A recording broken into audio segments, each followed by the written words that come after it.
Quero passar um recado aqui para vocês. A gente vai passar um vídeo aqui e passar um recado para vocês um instantinho.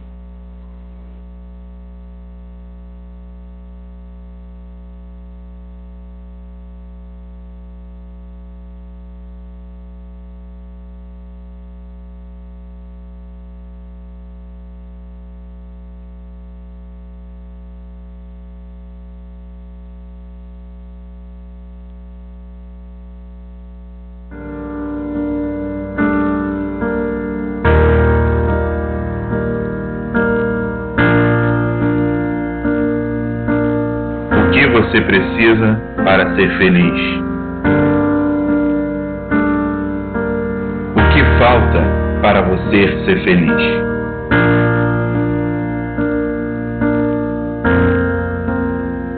Ser feliz não é ter um céu sem tempestades, caminhos sem acidentes, trabalhos sem fadigas, relacionamentos sem decepções. Ser feliz é encontrar força no perdão, esperança nas batalhas, segurança no medo e amor nos desencontros. Ser feliz não é apenas comemorar o sucesso, mas aprender as lições do fracasso. Ser feliz não é apenas ter júbilo nos aplausos, mas encontrar alegria no anonimato. Ser feliz é reconhecer que vale a pena viver a vida, apesar de todos os desafios, incompreensões e períodos de crise. Ser feliz não é uma fatalidade do destino, mas uma conquista de quem sabe viajar para dentro do seu próprio interior. Ser feliz é deixar de ser vítima dos problemas e se tornar líder das suas próprias emoções. É atravessar desertos e ser capaz de encontrar oásis nessa jornada. É agradecer a Deus a cada manhã pelo milagre da vida.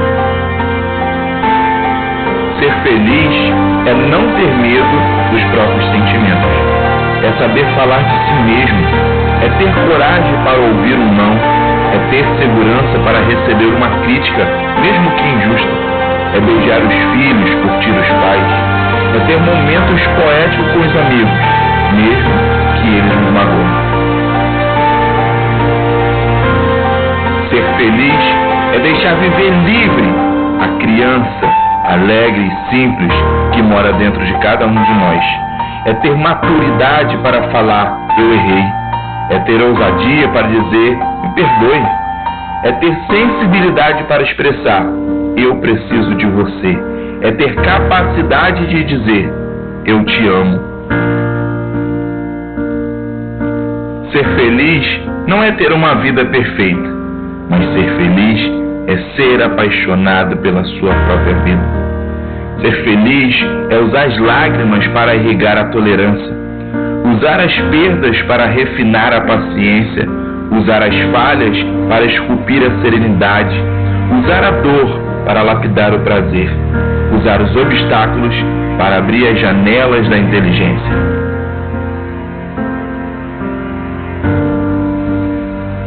Do que você precisa para ser feliz? Precisa de dinheiro? Precisa de um carro? Precisa de uma casa? Precisa de fama, de sucesso? Precisa de um cargo na sua empresa? Precisa de um status? O que você precisa para ser feliz? O que vamos aprender juntos é que não precisamos de mais nada para sermos felizes. Na verdade, eu tenho tudo o que preciso para ser feliz.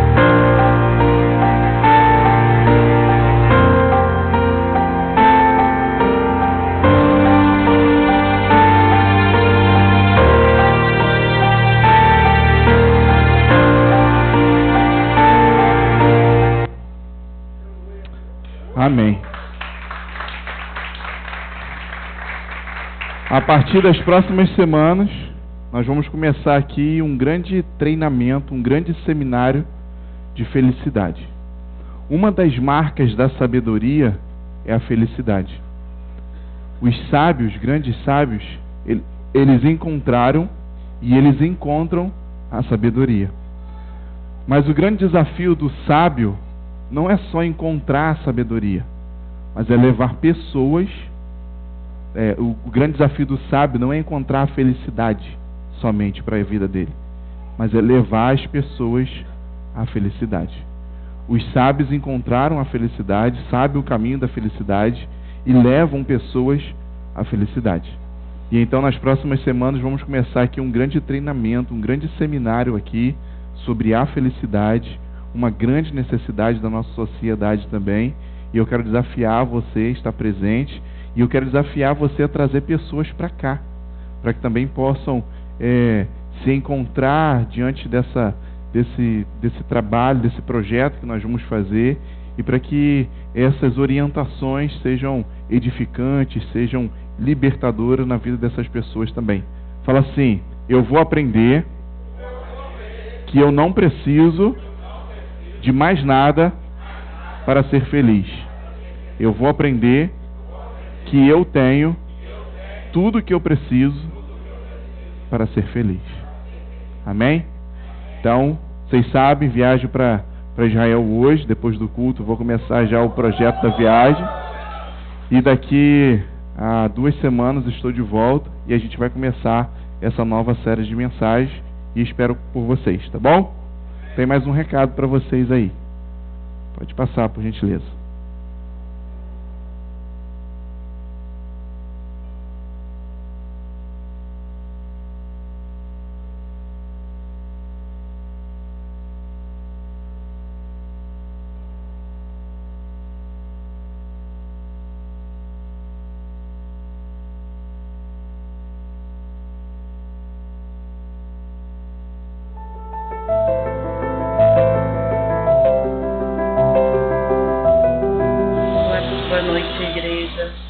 Hoje estamos aqui na UTI neonatal, na Unimed.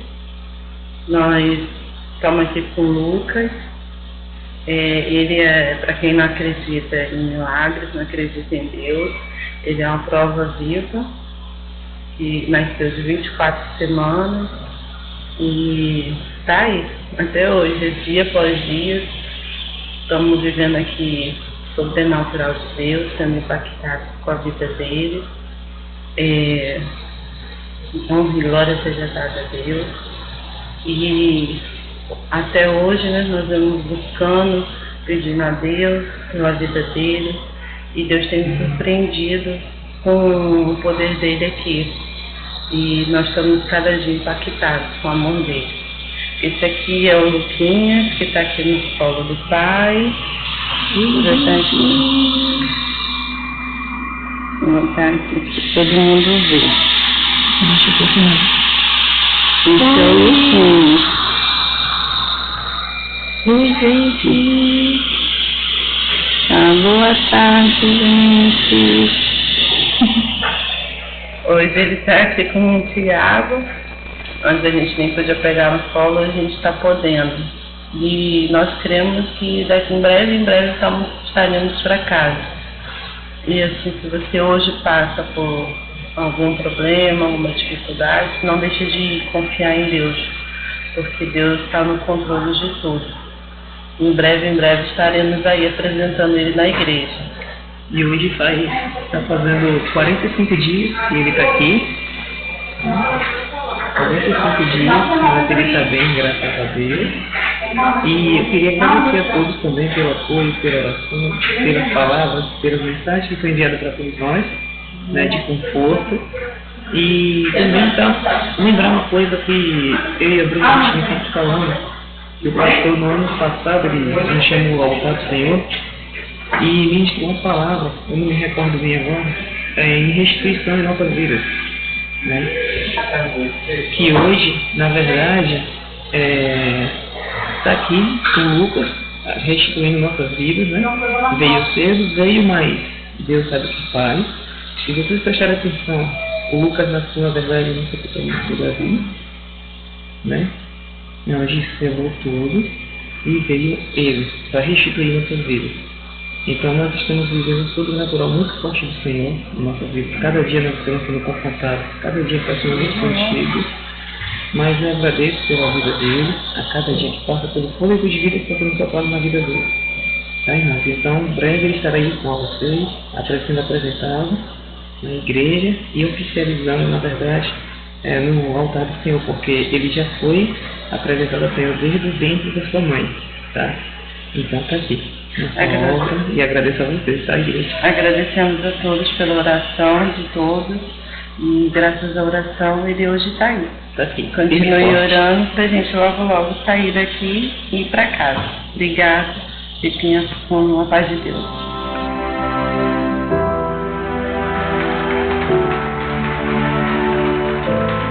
Louvado seja o Senhor. A graça de Deus tem nos alcançado. Quem acompanha essa família sabe um pouquinho dessa história e sabe da alegria que há em nossos corações o compartilhar desse testemunho. Há 2 anos atrás perdemos o Davi, e digo que perdemos aqui na terra porque aqui não podemos o ver, o encontrar mais, mas nós sabemos onde ele está, para onde ele foi. Irmãos, esse ano, exatamente no dia e na hora que aconteceu o falecimento do Davi, há 2 anos atrás, Bruna estava grávida e estava com 24 semanas. É praticamente a metade da gravidez. E então, naquela noite ali, naquela madrugada, o Lucas resolveu nascer. E aos olhos de todo mundo, era um parto muito precoce. Metade do tempo da gravidez. E nós chamamos isso de nascimento antes da hora, nascimento precoce. E todo mundo entendeu assim, a medicina entendeu assim, dessa forma também.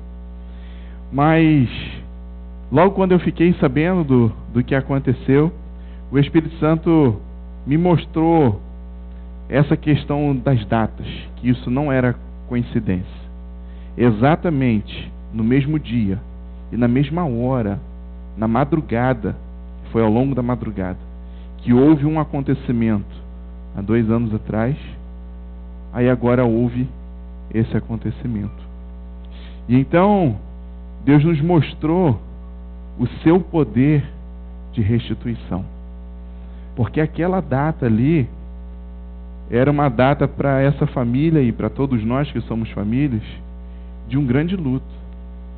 Mas nessa data, nessa hora, na mesma data, na mesma hora, Deus manda o Lucas nascer, a olhos de muito, prematuro, mas está aí, como foi dito, hoje 46 dias de vida, surpreendendo os médicos, passando a perna em todo mundo. Um monte de bebês que tem muito mais idade que ele, não consegue respirar sozinho, e ele está respirando sozinho, não respira com aparelho nenhum, está engordando a cada dia que passa, e só se preparando para ir embora para casa. Mas Lucas é uma grande representação da Bíblia que diz: Deus usa as coisas loucas para confundir as sábias. Lucas é uma coisa louca que foi utilizado para confundir toda a sabedoria dos homens. E com a metade da gravidez ele nasceu, e os médicos disseram para os seus pais, para a família, para a gente também, falou: é impossível, é improvável essa criança viver. Porque um dia, irmãos, um dia de um bebê no ventre da sua mãe é o equivalente, é o suficiente para 1 semana de UTI. E então, é muito tempo. A metade da gravidez, a gente entende que tinha muita coisa para ser formada ainda. Sistema nervoso, os órgãos, tantas coisas, que quando olhamos aquele cronograma da medicina, da formação do corpo humano, nós entendemos que a metade do tempo só tem a metade das coisas formadas, e falta a outra metade. Mas a questão é que ele não estava nesse processo normal, nesse processo natural. O Criador, aquele que criou lá Adão com as suas mãos, do boneco de barro, e soprou o fôlego de vida, era o mesmo que estava lá no ventre da Bruna, formando ele, com um processo totalmente diferente do que a medicina, do que os homens conhecem.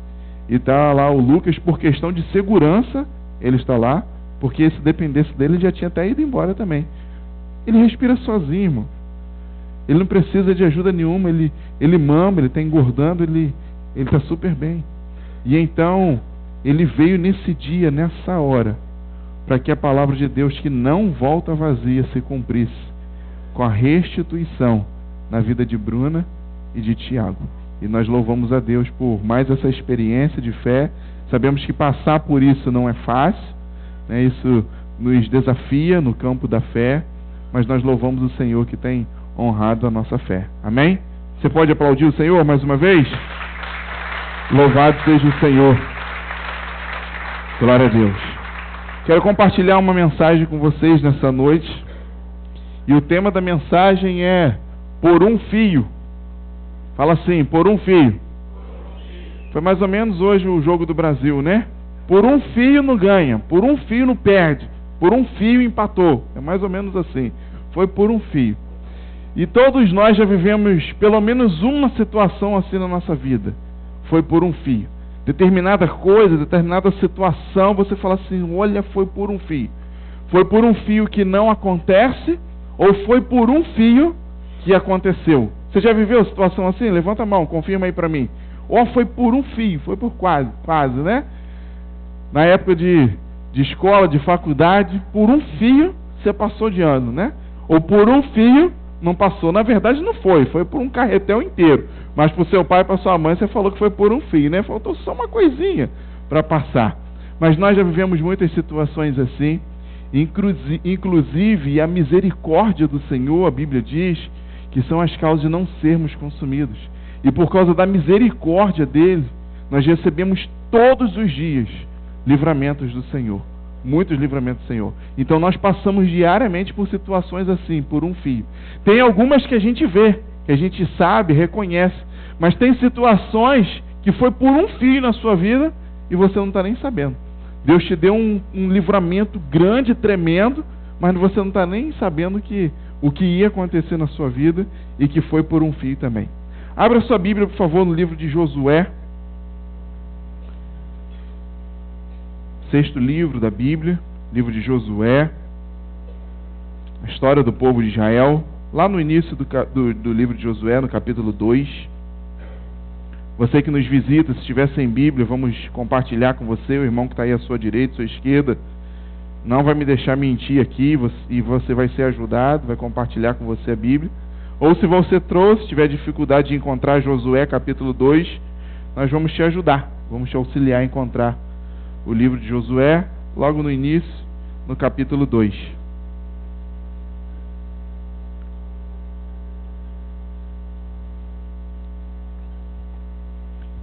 Quem encontrou Josué 2 diz amém.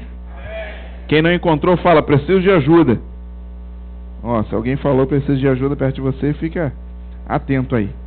Então, se todos encontraram, vamos ler a partir do versículo 1.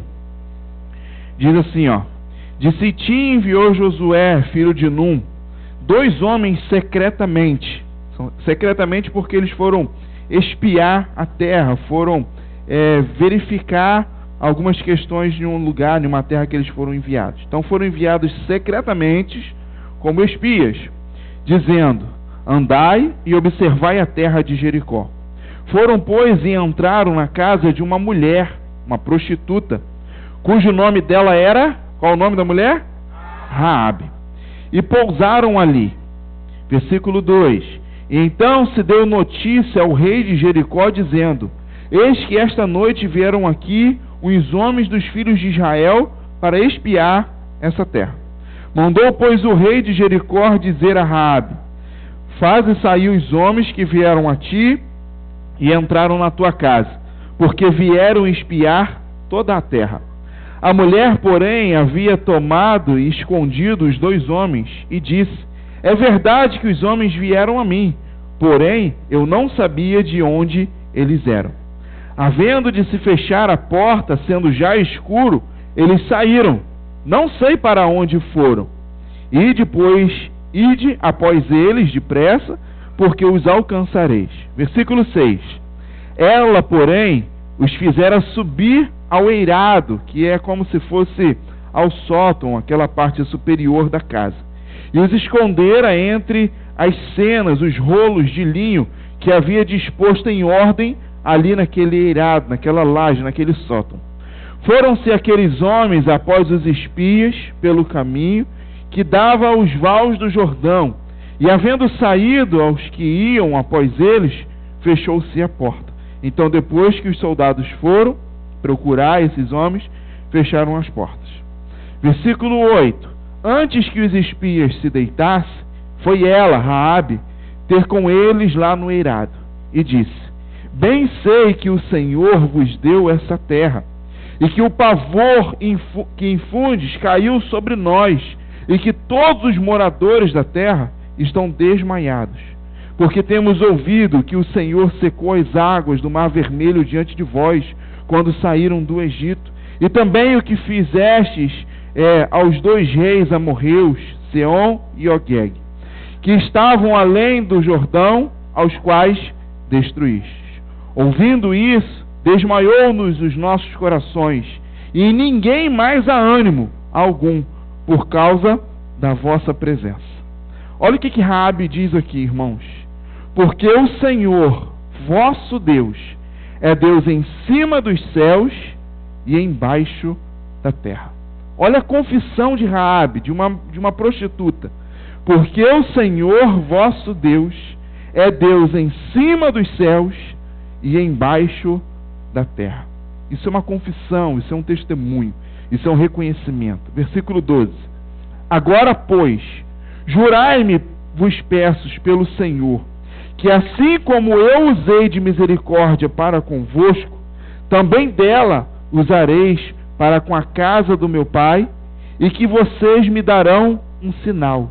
Me dareis um sinal certo. Fala assim, aliança. Raabe decidiu fazer uma aliança com aqueles homens que estavam vindo espiar a terra, com os espias que Josué enviou.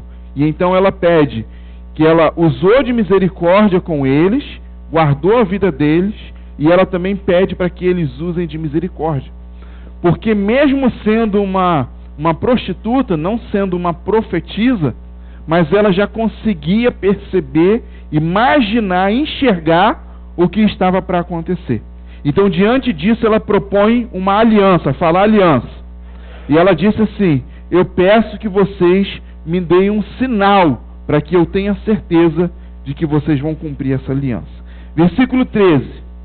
De que conservareis a vida do meu pai e da minha mãe, como também dos meus irmãos e das minhas irmãs, com tudo o que tem, e que livrareis a nossa vida da morte. E então lhe disseram os homens: a nossa vida responderá pela vossa, se não denunciardes essa nossa missão, e será, pois, que dando-nos o Senhor esta terra, usaremos contigo de misericórdia e de fidelidade. Fala, fidelidade. É impossível se fazer uma aliança sem fidelidade. E então Raabe propõe uma aliança para aqueles espias. E os espias confirmam que fazem aliança com ela e penhoram a sua própria vida, dão a sua própria vida em penhora daquela aliança que estão fazendo. E fala para ela: nós vamos honrar, nós vamos cumprir essa aliança, nós teremos misericórdia de você e nós teremos fidelidade nessa aliança que estamos assumindo. Versículo 15. Ela então os fez descer por uma corda pela janela, porque a casa que ela residia estava sobre o muro da cidade. Já ouviu falar sobre o muro de Jericó, não já? Que caiu quando o povo marchou em volta daquele muro e de repente na 7ª volta eles liberam um grito, os chofás são tocados e aquele muro a maior construção do planeta naquela época, a maior edificação humana do planeta naquela época, veio por terra sem ninguém encostar a mão, sem ninguém encostar um dedo. Ele ruiu por chão, por terra. Ainda existe hoje restos que se podem comprovar a existência, a veracidade dessa história, não só as questões históricas escritas, mas existem evidências arqueológicas que comprovam a existência desse muro. E Raabe morava exatamente nesse muro. A casa dela tinha sido construída nesse muro. E então eles disseram, eles desceram por essa corda, ela colocou essa corda para eles descerem, para eles saírem dali, e então aqui eles fazem uma aliança. E olha o que eles disseram, versículo 16: e disse-lhes: ide-vos ao monte para que porventura não encontrem os perseguidores, e se escondam lá por 3 dias até que eles voltem, e depois vocês continuem o seu caminho. Disseram-lhe os homens: desobrigados seremos desse teu juramento que nos fizeste jurar, ou seja, desobrigados seremos da aliança que nós fizemos. 18: se vindo-nos à terra, não atares este cordão de fio escarlata. Cordão de fio escarlata. Se você puder marcar isso, grifar isso bem, senão depois eu vou te lembrar onde está, porque a gente vai precisar dessa informação. Então, você vai ter que atar esse cordão na janela. Por onde nos fizeste descer, e se não recolhestes em casa contigo o teu pai, a tua mãe e os teus irmãos e toda a família do teu pai. 19: qualquer que sair para fora da porta da tua casa, o seu sangue lhe cairá sobre a cabeça, e nós sairemos inocentes. Mas o sangue de qualquer que estiver contigo em casa cairá sobre a nossa cabeça, se alguém nele puser a mão. 20: também, se tu denunciares a nossa missão, seremos desobrigados da nossa aliança que você nos fez jurar. E ela disse o seguinte: segundo as vossas palavras, assim seja. Então os despediu e eles se foram. E ela atou o cordão de escarlata na janela. Talvez você está aí se perguntando por que essa corda está aqui pendurada, amarrada no altar, né? Talvez você está falando assim: se for decoração não está legal não, porque não está combinando não, né? Porque o altar está muito flamenguista o negócio, né? O altar preto com esse negócio aqui vermelho pendurado aqui, e você deve estar se perguntando aí: que decoração foi essa que fizeram aqui, né? Esquece a parte do flamenguista, irmão, senão já vai ter gente que já vai ficar com amargura no coração e não vai prestar atenção na mensagem depois. Esquece, até porque o campeonato aqui está de recesso, né? Pensa na Copa, pensa no Brasil, tá bom? Não, na Alemanha não, esquece a Alemanha. Esquece a Alemanha. Deus que vai cuidar da seleção da Alemanha, né? Vai trazer a justa vingança sobre a seleção da Alemanha. Tô brincando. Irmãos, uma corda vermelha foi amarrada na janela da casa de Raabe. E aquela corda vermelha que diz um cordão de escarlata ou cordão de escarlate. Escarlata é o adjetivo, é o substantivo feminino de escarlate, que quer dizer uma lã, um tecido vermelho, que era utilizado para confecção naquela época. E Raabe estava com esse material guardado lá no sótão da sua casa, vai saber por quê, se ela ia vender aquilo, se ela pretendia fabricar algumas roupas, mas que ela tinha esse material guardado lá na sua casa, ela tinha.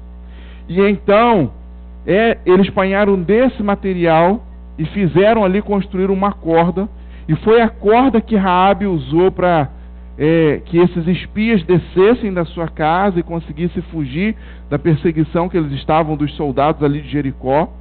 E foi exatamente o sinal que eles pediram para que fosse usado na casa dela, naqueles dias que estavam por vir, diante dos acontecimentos que viriam, que estavam por acontecer. Diz assim comigo, ó: os planos de Deus estão acima do nosso entendimento. Vocês estão com fome? Vocês ficaram assistindo o jogo e não comeram, não? Foi isso que aconteceu? O que está acontecendo com vocês? Vamos falar de novo? Com força agora? Vamos lá. Os planos de Deus estão acima do nosso entendimento. Por quê? Presta atenção. Primeiro, Raabe era uma prostituta e morava em Jericó. A sua casa, como eu disse, era lá em cima da muralha, e isso naquela época lá em Jericó significava periferia da cidade. Nós vivemos isso aqui também, principalmente é uma cultura, uma realidade do estado do Rio de Janeiro. regiões que não são muito favoráveis para a construção, e então na ocupação das cidades geralmente não se constrói naqueles lugares. E como eles são desprezados, esquecidos pelo poder público, pela própria sociedade, geralmente se constroem ali sociedades mais carentes. Então se constrói nesses lugares as periferias da cidade. E então zonas mais isoladas, lugares mais isolados, vai havendo uma habitação, um crescimento desordenado naquele lugar, desassistido pelo poder público, e ali a gente diz que formam as vulgares favelas, ou então chamamos de... como que é o nome que dá? Bonitinho? Comunidade, isso aí, comunidade mais carente. E então, o lugar que Raabe morava era exatamente isso, era exatamente uma comunidade carente, vulgarmente falando, era uma favela. Porque era um lugar que ninguém queria morar. Por quê? Os muros serviam para a proteção da cidade. E então ali, por exemplo, se houvesse uma guerra, se viesse flechada, ia vir ali. Se viesse algum tipo de bomba, ia vir ali. Se aquela época eram usadas as catapultas, se lançasse alguma coisa da catapulta, fogo geralmente eles lançavam, e atingir era aquela muralha. E então tudo que viesse primeiro de mal, de ruim, vinha na muralha. Então o último lugar que as pessoas queriam morar normalmente era ali. Mas Raabe morava ali por necessidade. E isso já nos mostra que ela era prostituta, tinha uma profissão que também era uma profissão desmerecida, desprezada, como é hoje, desconsiderada das profissões normais, das profissões habituais. E então provavelmente porque ela optou por essa profissão, porque ela não conseguiu a provisão, o sustento da forma adequada, não sabemos. E então ela morava num lugar periférico e ela tinha essa profissão que não trazia uma dignidade sobre a sua vida. E ela era de Jericó, como eu falei para vocês. E ser de Jericó nesse momento aqui era a pior coisa que podia acontecer na vida do ser humano. Porque Jericó, nesse momento, era uma terra condenada, e todo o povo que vivia naquele lugar era um povo condenado. Marca aqui no capítulo 2, e vamos comigo lá no capítulo 6 rapidinho. Josué 6. Eu quero te mostrar um negócio. Josué 6, vamos no versículo 17. Eu vou ler um pedaço dele agora e depois eu vou ler o restante com vocês. Josué 6, 17. Olha o que diz. Porém, a cidade será condenada, ela e tudo quanto nela houver. A cidade de Jericó vai ser condenada. A cidade e tudo que houver nessa cidade. E então, Raabe, uma prostituta, vivia à margem da sociedade, era desprezada pelos seus conterrâneos, desprezada pelas pessoas da sua terra. E então, olha bem a situação de Raabe. Ela mora em um lugar condenado, uma terra e um povo que foi condenado. E ela é uma pessoa desprezada de um lugar condenado. Vou usar uma expressão bem vulgar que a gente conhece aí no mundão. Raabe, nesse momento, é o cocô do cavalo do bandido. Seu bandido não é bom. Seu cavalo do bandido não é bom. Ainda mais seu cocô do cavalo do bandido. É a situação de Raabe. Ela mora numa terra que foi condenada à morte. Uma terra e um povo foi condenado à morte. Como se não bastasse, ela morava no muro, que é o lugar que vai receber a primeira pancada, e realmente foi. O povo gritou, o povo marchou, o povo berrou, e o que aconteceu com o muro? Caiu. E então, além de morar em um lugar condenado e morar logo na linha de frente desse lugar, ela ainda é desprezada, ela ainda é prostituta, ela ainda é meretriz. Como se não fosse o suficiente, a tradução do seu nome é tempestade. Raabe significa tempestade. E de fato, estava vivendo uma tempestade na sua vida. E então, ela está agora numa situação totalmente improvável. Se você não conhecesse a história, ou se você não tivesse já ouvido, lido a história, e eu perguntasse para você, qual é a possibilidade, qual é a probabilidade de Raabe sair dessa situação que ela está? certamente a grande maioria responderia que era impossível, improvável ela sobreviver a essa situação. Olha o que o texto diz, Josué 6,17. A terra de Jericó está condenada e tudo o quanto há nessa terra está condenado. Principalmente aquilo que é desprezado pela sociedade. Eu imagino que se alguém fosse tentar preservar alguém aqui da terra de Jericó, certamente seria o rei e a família real. Os soldados investiram as suas forças na invasão de Jericó, eles investiram a sua força para guardar o rei, para guardar a vida da família real. Agora Raabe, a prostituta que mora lá no muro, que se dane, problema dela, cada um por si nesse momento. Então qual a possibilidade de Raabe sobreviver? Qual a possibilidade dela sair dessa situação? Um lugar condenado, uma terra condenada, um povo condenado, ela mora em um lugar vulnerável, ela é uma prostituta, desprezada pela sua sociedade. Qual a possibilidade de Raabe sobreviver? Impossível, irmãos, improvável. Mas é por isso que eu pedi você para repetir logo no início da mensagem, que os planos de Deus estão acima do nosso entendimento. Se formos usar a razão humana, se formos usar o juízo humano, o julgamento humano para olhar essa história, a gente não consegue entender. Por que Deus libera a sua graça, o seu amor, de uma forma tão absurda, de uma forma tão tremenda, sobre a vida de Raabe? Essa aqui é uma equação que a religião nunca vai conseguir responder, irmãos. A religião fica indignada com histórias como essa aqui. O nosso Deus se mostrar amável, o nosso Deus se mostrar generoso, gracioso, com uma pessoa dessa, desprezada. Se aquela terra estava condenada, quem dirá essa mulher, quem dirá essa prostituta? Mas olha o que diz na continuação do versículo 17. Somente viverá Raabe, a prostituta, e todos que estiverem com ela em sua casa, porque ela escondeu os mensageiros que nós enviamos. Sabe quem que está falando aqui agora no capítulo 6? Já é Josué.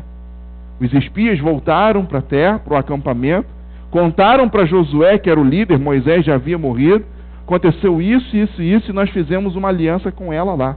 E então Josué aqui dá uma ordem. Jericó está condenada. Vamos entrar, vamos invadir, vamos quebrar tudo. Parece até algumas torcidas organizadas por aí, né? Vamos invadir, vamos quebrar tudo. Então foi a ordem que Josué deu. Mas Josué fez uma observação. Porém Raabe, ainda botou entre parênteses, a prostituta, e fique bem claro, ela e a sua família, essa aí será guardada, essa daí será preservada. Vamos comigo, aqui no capítulo 6 ainda, mas lá no versículo 22, para eu te mostrar uma coisa. E enquanto nós lermos isso aqui, coloca uma frase na sua cabeça. Capítulo 6, versículo 22. E a frase é a seguinte: onde tem aliança, a casa fica de pé. Raabe estava em uma terra condenada, em uma geografia, em um povo, de uma muralha condenada, mas aonde tem aliança, a casa fica de pé, permanece de pé. Vamos lá, versículo 22. Então disse Josué aos 2 homens que espiaram a terra: entrai na casa da mulher prostituta e tirai-a de lá com tudo quanto tiver, como lhe jurastes. E então entraram os jovens, os espias, e tiraram a Raabe, ao seu pai, à sua mãe, aos seus irmãos, e tudo quanto tinha tiraram também, toda a sua parentela, e os acamparam fora do arraial de Israel. Porém a cidade e tudo quanto havia nela queimaram. Então somente a prata, o ouro e os utensílios de bronze e de ferro levaram para a casa do tesouro da casa do Senhor. Mas Josué conservou com vida a prostituta Raabe e a casa do seu pai e tudo quanto tinha, e habitou no meio de Israel até o dia de hoje, porque ela escondeu os mensageiros de Josué, que Josué enviara para espiar Jericó. Preste atenção. A casa de Raabe, eu vou lá essa semana e eu vou tirar essa dúvida lá. eu acho que a casa dela física caiu. Literalmente, a casa caiu. Mas o lar de Raabe ficou de pé. Porque toda a muralha de Jericó caiu. Então é bem provável que a casa dela tenha caído também. Eu vou tirar essa dúvida. Mas o seu lar ficou de pé. Porque Josué mandou os espias irem lá na casa dela antes que a muralha caísse e tirar ela e os seus familiares, todo mundo de dentro de casa, e levar para o acampamento. E então depois disso a muralha cai. Então a construção física provavelmente caiu. Mas olha aqui no versículo 25 um detalhe comigo. Mas Josué conservou com vida a prostituta Raabe e a casa de seu pai. Essa expressão aqui da casa não está falando da alvenaria, das paredes físicas. Isso aqui está falando da família, isso aqui está falando do lar. E então a casa física de Raabe até foi destruída, mas o seu lar, a sua família, permaneceu de pé. Aonde tem aliança, a nossa casa, o nosso lar, a nossa família permanece de pé.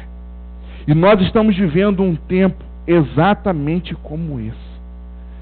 Não sei se você já se deu conta disso, mas nós estamos vivendo em uma geração condenada. Talvez não seja nem uma geração condenada por Deus, porque o Deus que nós temos experimentado nesse tempo da graça não é o Deus que quer condenar, mas é o Deus que quer salvar, o Deus que quer resgatar em função do que Ele fez através do seu Filho. Mas uma geração que está condenada por si mesmo, uma geração que está se destruindo. Nós temos visto isso dia após dia. E muitas das vezes pessoas que não têm nem nada com isso, com a situação, são destruídas juntos na geração que nós vivemos, porque vivem em uma geração condenada, mas condenada por si mesmo, que está se autodestruindo. E então nós vivemos em um tempo agora, um tempo de crise, de colapso, um tempo de crise não só financeira, política, mas um tempo de crise moral, um tempo de crise ética, que as pessoas não sabem mais quem são, não sabem mais o que pode esperar, não sabem mais o que fazer para encontrar a solução das suas vidas e da sociedade que vivem como um todo. E esse é o momento que nós vivemos no Brasil, esse é o momento que nós vivemos no estado do Rio de Janeiro, esse é o momento que nós vivemos em Macaé, sim. Mas tem uma questão, meus irmãos. Mesmo em um tempo de crise, mesmo em um tempo de caos, onde tudo vai desabar, onde tudo está sendo destruído, onde tem aliança, as casas permanecem de pé. Elas ficam ali sustentadas pelo Senhor. E a história de Raabe é uma história marcada por uma atitude. Uma atitude correta, meu irmão, lembre-se disso, pode salvar a sua família. Uma atitude correta pode salvar o seu casamento. Uma atitude correta pode salvar a vida dos seus filhos. Uma atitude correta sua pode salvar o seu emprego. Uma atitude correta pode salvar a sua empresa. Principalmente em um tempo de crise como nós vivemos agora. Uma decisão correta, uma atitude correta pode trazer resultados que a gente não consegue medir sobre a sua vida e sobre a sua família. Da mesma forma que atitudes erradas trazem consequências e também podem trazer danos e consequências irreparáveis sobre as nossas vidas.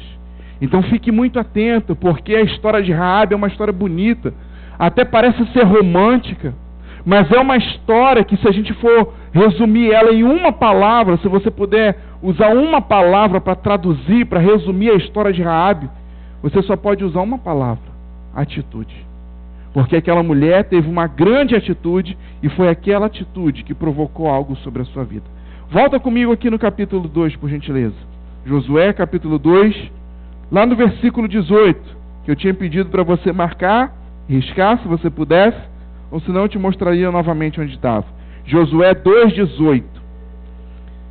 Se vindo nós à terra, não atares este cordão de fio escarlata junto à janela por onde fizeste descer, se não recolhestes em casa contigo seu pai, a sua mãe, os teus irmãos e toda a família, então nós seremos desobrigados pela aliança. Eles fizeram uma aliança, e essa aliança tinha um símbolo. Fala assim, símbolo. Essa aliança tinha algo que representava. E o que estava representando? Qual era o símbolo da aliança que Raabe fez com aqueles espias? Uma corda vermelha amarrada na janela, preso na janela da casa de Raabe. Esse foi o símbolo da aliança. Quando casamos, ponhamos um par de anel e colocamos nos nossos dedos. E esses anéis passam então a representar, a ser um símbolo de uma aliança que fizemos com uma pessoa, que fizemos com o Senhor e que fizemos diante de tantas testemunhas. E então, assim como o nosso casamento tem um anel que é o símbolo dessa aliança que nós fizemos, às vezes nós chamamos isso aqui de aliança. Isso não é aliança, isso é um anel. É um anel que representa, que nos faz lembrar da aliança que nós fizemos. Porque a aliança ela é muito mais séria, ela é muito mais profunda do que o anel, do que o simples anel. E às vezes a gente vê casais brigando, discutindo, e a primeira coisa que faz é arrancar a aliança. Acompanhei um casal uma vez que ele teve que comprar mais de 10 pares de aliança. Jogou na lagoa, não é verdade? Jogou na lagoa, jogou no lixo, jogou no vaso. Cada briga jogava a aliança longe. A Evinha tá aí? Não, né? Tá aí? Tá aí. Evinha, nessa se dá bem, né? Começa a vender lá, né? Cada lugar que passava, cada briga que tinha, discussão que tinha, uma aliança ia embora. É porque não tinha uma aliança. O anel representava a aliança que foi feita. Quando não se tem uma aliança, se faz qualquer coisa com o anel, com o símbolo. E então Raabe tinha um trato, Raabe tinha um juramento, tinha uma aliança assumida com esses espias. E eles arrumaram alguma coisa para simbolizar, para representar essa aliança que eles fizeram. Porque não adianta só colocar uma aliança dentro de nós, uma aliança emocional, uma aliança espiritual, se nós não usarmos nada. Nós vivemos num mundo físico, meu irmão. Às vezes a gente tem muita mania de querer que só as coisas emocionais e espirituais que sirvam, que tenham validade. Mas isso está errado, porque nós vivemos num mundo físico. E se existe alguma coisa em um mundo invisível que nós assumimos, nós precisamos trazer e representar nesse mundo físico. E Raabe e os espias usaram uma corda para representar o compromisso que assumiram entre eles e diante do Senhor. Mas nós muitas das vezes queremos assumir um compromisso, queremos fazer uma aliança, mas não queremos usar nada para representar essa aliança. Às vezes temos medo, vergonha, preconceito. Nós somos tão contra a religiosidade que às vezes nós chegamos a criar uma religião contra a religiosidade. Mas não queremos usar algo para representar a aliança que nós fizemos. Mas Raabe utiliza uma corda vermelha, um fio vermelho para representar a aliança que fez com o Senhor e a aliança que fez com aqueles homens. E então eles dizem, se essa corda estiver aqui quando a gente voltar, nós vamos cumprir o trato com você. Mas se a corda não estiver pendurada aí, pode esquecer que nós não temos obrigação nenhuma com você. E eles voltam e a corda está lá. E eu não sei se você já percebeu isso. Uma corda vermelha. Isso te lembra o quê? O sangue de Jesus que foi derramado na cruz do Calvário. Aquela corda já profetizava. Aquela corda já representava uma aliança que seria feita no futuro, que iria definir o destino de toda a humanidade. E então, para aquela família que entrou naquela aliança e fez aquela aliança, estava ali o símbolo, uma corda vermelha. E hoje nós temos um símbolo de uma grande aliança sobre as nossas vidas, o sangue de Jesus que foi derramado na cruz do Calvário. E então não podemos desprezar essa representação dessa aliança que Raabe fez, porque essa aliança aponta para Jesus, aponta para o seu sangue, aponta para o compromisso que Jesus assumiu de salvar todas as famílias. Creia no Senhor Jesus e será salvo o quê? Tu e a tua casa. Alguma semelhança? Alguma coincidência com a aliança que Josué, os espias, fazem com Raabe? Se todo mundo estiver dentro da sua casa e a corda estiver lá, vai ser salvo. crê no Senhor Jesus Cristo e será salvo tu e a tua casa. E então essa corda representava exatamente isso. Esse fio representava a aliança de Jesus. E Raabe, ela reconhece, ela confessa isso. Eu mostrei para vocês um pouquinho acima no versículo 11, ela disse assim: porque o Senhor vosso Deus é Deus em cima dos céus e embaixo na terra. Olha a confissão, olha o que Raabe diz, o que ela confessa para os espias, para o Deus que os espias serviam, que era o Deus de Abraão, de Isaac e de Jacó. Naquele momento ela aceita a Deus como seu Senhor. Naquele momento ela entrega a sua vida a esse Deus, e por isso ela consegue estabelecer essa aliança que tem um grande resultado sobre a sua vida e sobre a sua família. Queridos, o tema dessa mensagem é por um fio. E realmente, literalmente, a vida de Raabe e da família de Raabe estava por um fio. Um fio. Tratado tudo errado, Raabe morrer, sua casa cair, todo mundo morrer. Um fio para dar tudo certo. Por um fio, irmãos, a vida dela estava. Mas não foi qualquer fio. Foi o fio da esperança. E eu me lembro, com relação ao que Salomão disse em Eclesiastes 4:12, que o cordão de 3 dobras não se arrebenta com facilidade. Salomão está ali falando sobre os relacionamentos, Salomão está ali falando sobre os casais, e então ele dá uma série de conselhos, e um dos conselhos que ele dá é o seguinte: o cordão de uma dobra, que somos nós, no nosso individual, ele é fraco, ele arrebenta. Pode até demorar, mas arrebenta. O cordão de 2 dobras fica reforçado, mas chega uma hora que a pressão é tão grande que ele arrebenta. Mas tem um tal de um cordão aí, o cordão de 3 dobras. Esse não se arrebenta com facilidade. Esse não se quebra com facilidade. E então quando Raabe confessa a Deus, fala assim: seu Deus é o Deus acima dos céus e aqui embaixo na terra. Raabe resolve colocar mais uma dobra nesse cordão. O cordão que poderia arrebentar quando os espias fossem descer, dependendo do ICM, né, dos espias, né, IMC, né, índice de massa corporal dos espias, se tivesse um pouquinho acima do peso, podia arrebentar. Até porque era lã, que geralmente é fininho, sensível, então podia arrebentar. Mas então Raabe decide colocar a 3ª dobra nessa aliança. Decide colocar Deus como parte dessa aliança, como testemunha dessa aliança, e decide ser fiel, cumprir essa aliança. E então a nossa vida, em certos momentos, também está do mesmo jeito. Eu perguntei aqui, quem nunca passou por uma situação assim, por um fio? Raabe estava por um fio, mas foi exatamente pelo fio da esperança. Tinha tudo para arrebentar e dar errado, mas deu tudo certo, porque foi um fio que trouxe a esperança sobre a vida dela, foi a 3ª dobra que veio sobre a vida dela. Irmãos, eu não sei quanto tempo você tem de caminhada com o Senhor. Eu não sei qual é o seu nível de intimidade com o Senhor, mas nessa noite eu quero gerar um desafio para você. Faz uma aliança com o Senhor nesse tempo. Nós estamos vivendo um tempo de crise, um tempo de condenação, um tempo de perseguição, um tempo de que coisas têm vindo abaixo, têm ruído. Nessa noite eu quero desafiar você a sair daqui com uma aliança com o Senhor, já com uma aliança feita. Eu quero desafiar você a sair daqui para estabelecer, pensar e estabelecer uma aliança com o seu Senhor. Não interessa quanto tempo você tem de experiência, talvez há uma semana na caminhada com o Senhor, talvez um mês, alguns anos, ou muitos anos. Mas o que o Senhor quer de você nesse tempo é uma nova aliança. Os espias estavam prestes a entrar na terra prometida e fizeram uma aliança. A prostituta estava pronta a morrer com a sua família e fez uma aliança. Não interessa o tempo de vida que você vive hoje, não interessa o tempo que você tem de caminhada com o Senhor.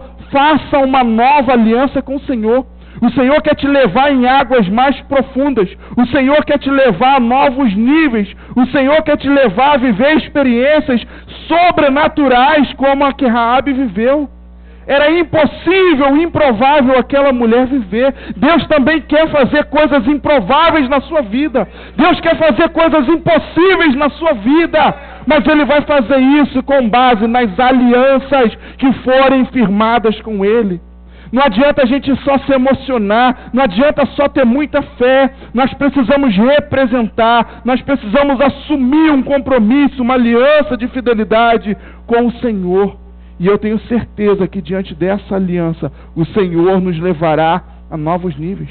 Os dias de vida de Raabe estavam contados, e eu digo até que as horas de vida de Raabe estavam contadas. Mas foi por causa daquela aliança que tudo se prolongou, que tudo se reajustou e prolongou. Meu irmão, talvez tenha uma coisa na sua vida que esteja com horário, com um tempo marcado. Talvez tenham situações na sua vida que estejam prontas para acabar, para terminar, para vir por água abaixo, para vir por céu abaixo, meu irmão. Mas eu tenho certeza que uma aliança pode mudar totalmente a história da sua vida. Deixa eu te contar uma história.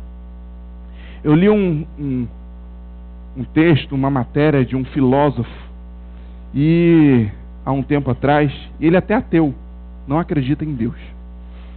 E ele contou a história de uma aranha. E aquela história me impressionou muito. E na mesma hora o Espírito Santo me trouxe a consideração dentro da palavra daquela história. Ele contou que um certo dia tinha uma aranha que vivia numa árvore muito alta. Vivia lá no topo daquela árvore. Leila já olhou com cara feia, né, Leila? E de repente aquela aranha desce com a sua teia, começa a descer com a sua teia, vai descendo, descendo, descendo, até que lá embaixo ela encontra um arbusto, que é uma árvorezinha menor, e que ela achou que aquele era um ambiente legal para ela viver, porque tinham muitos insetos ali, menos vento, porque era mais baixo, temperatura, enfim, um ambiente mais favorável, um ecossistema mais favorável para ela viver, do que lá no topo onde ela estava. E então ela se estabeleceu ali, construiu ali, esticou as suas teias ali e construiu uma casa ali naquele lugar e ficou. E se deu muito bem, foi muito próspero. Muitos insetos caíram ali na sua casa e ela foi comendo aqueles insetos. E com o passar do tempo ela ia recolhendo as suas teias, porque elas vão ficando velhas, vão ficando ressecadas. Então ela ia recolhendo a teia e depois ia aumentando a sua casa. Cada vez que ela tirava aquelas teias e colocava teias novas, ela ampliava a sua casa, ela construiu uma casa maior ainda. E assim ficou por muito tempo, e a aranha sendo muito bem sucedida. E então, um determinado dia, quando ela se preparava para tirar aquelas teias antigas e construir uma nova casa, uma casa maior ainda, quando ela ia começar a mexer nas teias, ela olhou uma teiazinha assim, ó, que ia lá em cima, lá para cima. E como já tinha muito tempo, ela não sabia para que servia aquela teia. Então ela resolveu cortar aquela teia. E no momento que ela cortou aquela teia, a sua casa caiu em cima dela, e caíram os dois no chão, e ela ficou presa naquela teia, e morreu lá, secou lá no chão, bem feito, né, Lê? Secou lá no chão, e morreu, e um bicho depois veio e comeu ela. Moral dessa história. E isso não é do filósofo ateu, né? A moral que o Espírito Santo me deu. Nós temos que tomar cuidado com as teias que a gente mexe, com as teias que a gente corta. Quando tiver teia na horizontal assim, ó, você mexe para lá, mexe para cá, amplia, fica à vontade. Mas as teias na vertical, não mexe não, não corta não, porque são elas que sustentam a nossa vida. Porque foi exatamente ao cortar a teia da vertical que a casa dela veio abaixo. E muitas das vezes nós temos essa tendência. Conforme a gente vai crescendo, a soberba vai tomando conta das nossas vidas, do nosso coração. A gente acha que é o tal, tem uma casa grande, todos os insetos estão caindo na minha teia, eu domino tudo, eu sei tudo. E nós simplesmente cortamos a teia da vertical. Cortamos o relacionamento com o Senhor. Cortamos a aliança com o Senhor. E depois não entendemos por que tudo vem abaixo. Por que tudo é destruído. Porque nós cortamos a única teia que não pode ser cortada. Aquela teia era na horizontal, era na vertical. A teia da horizontal não tem problema, mas da vertical, essa é importante nas nossas vidas. E então nós passamos muito por isso. Às vezes o dinheiro nos faz cortar essa teia. Às vezes o sucesso, a fama, às vezes os estudos, os conhecimentos que nós adquirimos aí, muitas coisas, as amizades, os relacionamentos, muitas coisas, às vezes, são usadas para cortar essa teia da vertical. E nessa noite, eu tenho um desafio para você. Faça como a aranha fez da primeira vez. Construa uma teia na vertical. Faça como Raabe fez. Estique uma corda na vertical. Porque são exatamente essas estruturas da vertical, que é de baixo para cima e de cima para baixo, que trazem sustento sobre as nossas vidas. À medida que nos afastamos, e o que é esse cortar a teia? É simplesmente se afastar. É simplesmente ignorar, é simplesmente achar que não precisa mais de Deus, não precisa mais do Senhor, não viver nas alianças, não cumprir as alianças, não estabelecer as alianças. Isso é cortar a teia. E quando nós fazemos isso, irmãos, é batata. Igual aconteceu com a aranha. A dona aranha caiu. E essa história aí não tem aquela, ela era teimosa, né, e subiu de novo, não tem não. Ela se deu mal, até enrolou nela e ela morreu sequinha lá no chão. Preste atenção numa coisa que eu quero te mostrar aqui. Primeiro, o livramento estava na ponta da corda, em uma das pontas. Tem duas pontas, duas extremidades. Primeiro, o livramento estava aqui, ó, lá em cima, na casa de Raabe. Raabe tinha o livramento para os espias. E então eles desceram por aquela corda e foram embora. E fugiram. No outro dia, o livramento estava lá embaixo, na outra ponta da corda. E então o livramento veio de baixo para cima e veio para a casa de Raabe. E quando fazemos alianças é exatamente assim. Quando fazemos uma aliança com o Senhor, nós não entendemos, porque às vezes o livramento está numa ponta, nós que temos que ter a atitude, dar o primeiro passo, como Raabe fez, amarrou a corda na sua janela e fez com que os espias descessem. A princípio o livramento estava numa ponta. Mas os dias passaram e o livramento agora vem para outra ponta. E isso me lembra quando Jesus passa diante da figueira e procura ali um figo e não encontra. E então Jesus amaldiçoa aquela figueira e vai embora. E os discípulos olham e nada acontece. No outro dia Jesus volta, os discípulos voltam e aquela figueira está completamente seca. E tem pessoas que costumam dizer isso. A palavra era liberada, mas talvez ela não se cumpra num dia e se cumpra no outro. Está errado, essa expressão está errada. A palavra, quando é liberada, ela se cumpre no mesmo dia. Nós vamos enxergar depois, nós vamos conseguir ver com os olhos humanos depois. Mas no momento que a palavra é liberada, no momento que a aliança é feita, já está valendo.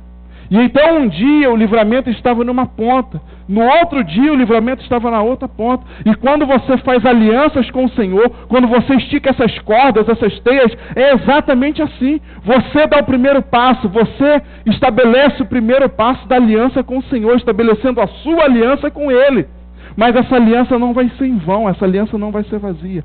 Porque vão passar os dias, vão passar os meses, os anos, as horas, não sei, e naquela mesma outra ponta que você achou que não tinha nada, vai ser ali que aquilo vai voltar, ali que aquilo vai responder sobre a sua vida. E assim são as alianças que nós fazemos com o Senhor. Um dia está de um lado, um dia nós damos um passo. E no outro dia, aquela aliança volta sobre as nossas vidas. O livramento volta sobre as nossas vidas. A resposta volta sobre as nossas vidas. A solução volta sobre as nossas vidas. Você pode não ver, não enxergar no mesmo dia. Mas no dia que a sua aliança é estabelecida, no dia que a corda é atada, o livramento já está, a solução, a resposta já está nas duas pontas sobre a sua vida. E então, meu irmão, eu tenho um desafio para você nessa noite. Estabelecer uma aliança com o Senhor. Como vocês sabem, eu viajo nessa madrugada.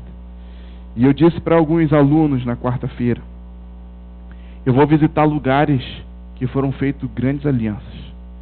E eu pretendo renovar algumas alianças com o Senhor e pretendo fazer novas alianças. Eu não vou pisar em vão nesses lugares. Eu vou no Monte Carmelo, onde foi feita aliança. Eu vou no Monte Moriá, onde foi feita alianças. Eu vou no Jardim do Getsemane, onde foi feita a maior aliança da humanidade. E eu não vou perder a oportunidade de estar nessas geografias e não fazer alianças. E não renovar alianças. Eu vou fazer isso. Mas como disse para vocês na semana passada, eu não vou sozinho. Eu vou representando um povo. Eu sou um sacerdote que carrega no seu peitoral algumas pedras que representam um povo. E quando eu estiver nesses lugares fazendo aliança, eu não quero falar só da minha aliança com o Senhor. Eu quero representar a sua aliança com o Senhor. Por isso eu quero te convidar a ficar de pé nesse momento. Eu quero orar com você. E eu quero gerar esse desafio para você. Fazer a sua aliança com o Senhor nessa noite. Talvez tenha algumas alianças que você tenha que renovar, que restaurar. Aproveite essa oportunidade. Talvez tenha algumas alianças que você tenha consciência que você tenha que fazer com o Senhor nessa noite. Faça. Não seja soberbo, não seja arrogante como aquela aranha que achou que só porque as suas teias da horizontal eram muito grandes, que ele não precisava da teia da vertical. Não cometa esse erro hoje. Talvez as coisas estejam tudo bem, tudo tranquilo na sua vida. Mas se tiver, entenda que só está assim porque tem uma teia que vem lá de cima, uma corda, uma aliança que vem lá de cima, que está guardando e prendendo a sua vida. E hoje eu quero te convidar a ampliar essas alianças. Talvez você nessa noite seja um homem, uma mulher que tem muitas alianças já com o Senhor e tem honrado, tem sido fiel a essas alianças, tem sido leal com o Senhor a essas alianças. Amém, eu louvo a Deus pela sua vida. Mas mesmo você que já tem essas alianças, eu quero desafiar você a ampliar essa aliança. Você não sabe o que está por vir amanhã, meu irmão. Você não tem noção